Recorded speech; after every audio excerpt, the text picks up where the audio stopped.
So okay mga paps, musta pala? Ngayong araw pala, samahan nyo ako maglinis ng MAP sensor nitong Toyota Fortuner. Okay?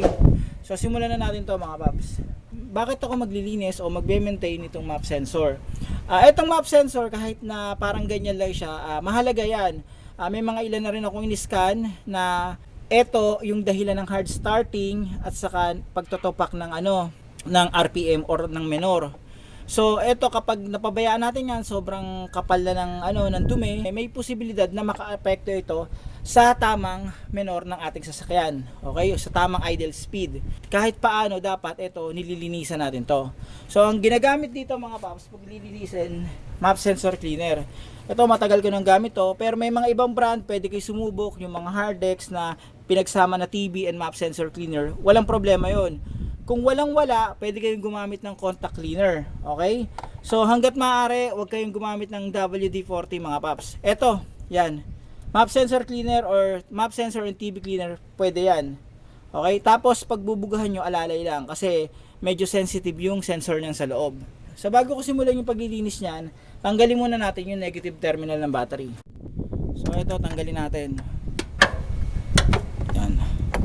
Kapag halimbawa tinatamad kayo na magtanggal ng negative terminal ng battery, pwede naman yun kung meron kayong OBD scanner. Kasi kapag nakakabit yung negative terminal ng battery, tapos ito hinugot natin, tapos na natin linisin, pinaandar natin, magkakaroon yan ng check engine.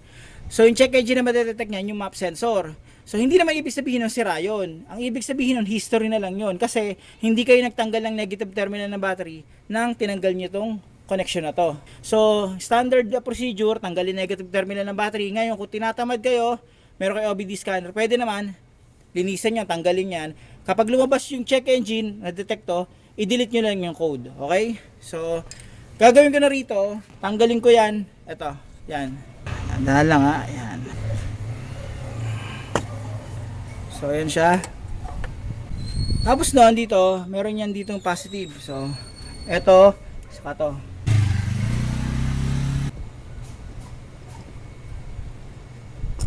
Ito siya. Yan. Tapos matatanggal na natin yung pinaka-sensor.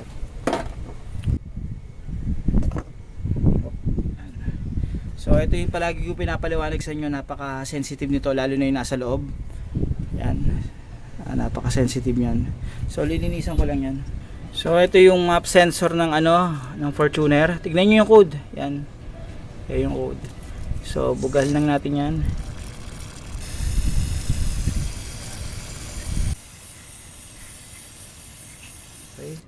Tapos ito, siguraduhin yung tuyong-tuyo to bago nyo ibalik dun sa sasakyan. So okay mga paps, ito babalik ko na to dito. Ngayon, bago nyo ibalik, siguraduhin yung tuyo to.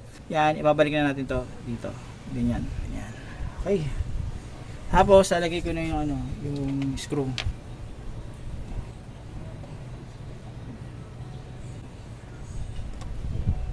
Okay na yan. Huwag masyadong mahigpit to kasi may tendency na baka mabilog o malustred eh. So tamang higpit lang mga paps. Pagkatapos nyan, kakabit ko na to. So ayan siya. So ayan mga paps, nabalik ko na yung negative terminal ng battery. Tapos mamaya, i-warm up ko na lang to, ipapastable ko yung RPM. All goods na yan, okay?